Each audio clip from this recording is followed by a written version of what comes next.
ummata muslimaa afaan oromoo dhageeffachuu dandeessanii fi akkasumas ummata oromoo hundaaf baga gammaddan isiniin jenna. Maaltu nu gammachiisa? Maaluma argannee gammannaa? Mee kenna kana dhiisi. Ummanni kun yeroo ammaa kana keessatti mee maaluma argatee gammada? Chaanaaliin bashannanaa kan ittiin barattan isiniif banameera. Dhugaamo Urjii Tube kottaa wal bashannansiisaa wal hayaadachiifnu yoo isiniin jedhu gammachuu guddaadhaani. kunoo dhufne Video gaggabaabaa daqiiqaa muraasa keessatti kan isin bashannansiisaa ergaa barbaachisaa ta'e kan isiniif dabarsu. Dalagaa akkana dhiisiti sammuu kee keessaa dalagaa akkana baasiti ati dargaggeessan fuula keetiin dalagi hojjedhu biyyi kee warri kee sabni kee sirraa waa baay'ee beeku. Kana waan ta'eef Gaafatamummaa guddaatu sirra jira. Ciisteetiin bilbilaan wanta akkana kan fuula namaa arginaattu osoo fuula keetiin dalagdee hojjettee jijjiiramtee namaaf gargaartee. siif wayyaa. Si galee?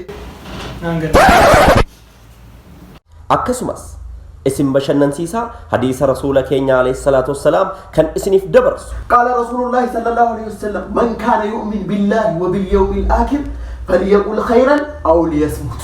nahi kayaabu هيكا hika بيكو namni rabbii fi guyyaa qiyaamatti amane khayrii haa dubbatu yookaan haa jal'isuu. Maal kana qofaa diraamaa fi fiilmii akkasumas sagantaalee babbareedoo akka dammadaamuutti mi'aan isin biraan geessuudhaaf qophii xumuree jira. Poolitikaan hin jiru. بوليتيكا Poolitika بوليتيكا انجرا انجرا meetiri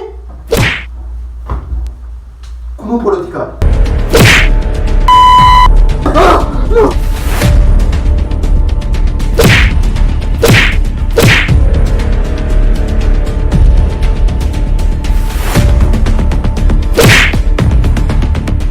itu sudah timbar itu Juusatek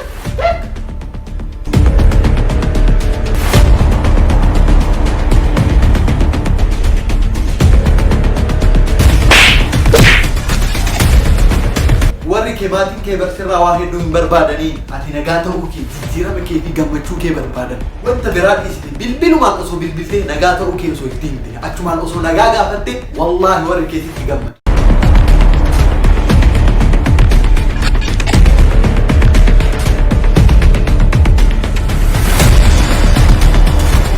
sirbaa miti.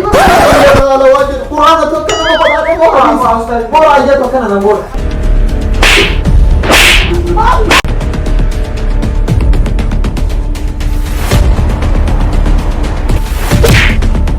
isaan fattaan Lakki akka haadhaa akka abbaa ta'ee fincaan keessirraa dhiqee guddisee asii si geessee ati garuu ana waliin karaa dhaquu nassaa Lakka maatii ta'e karatti jaalalli ta'e waa mai waa. nabii si bakka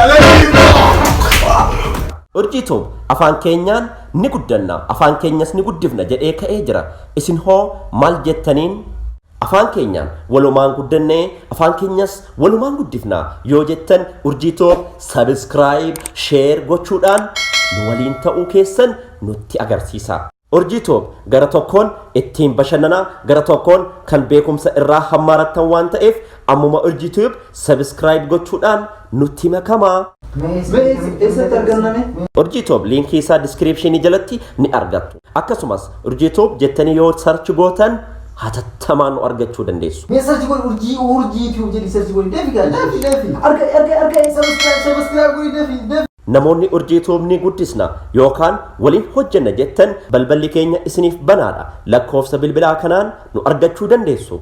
Assalamu alaikum warahmatullahi wabarakatuh. hordoftoota keenya. Nageenya rabbii Isiniif haa ta'u. Ani Ahmad Jamal. Ani Saalii Jamaal. Viidiyoo hedduu isin bira geessuuf qophii keenya xumurreerra chaanaalii keenya subscribe gochuudhaan nutti makamaa nu hordofaa nu jajjabeessa isin jenna afaan keenyaan ni guddanna Afaan keenyas ni guddifna. urjii tiyu Subscribe.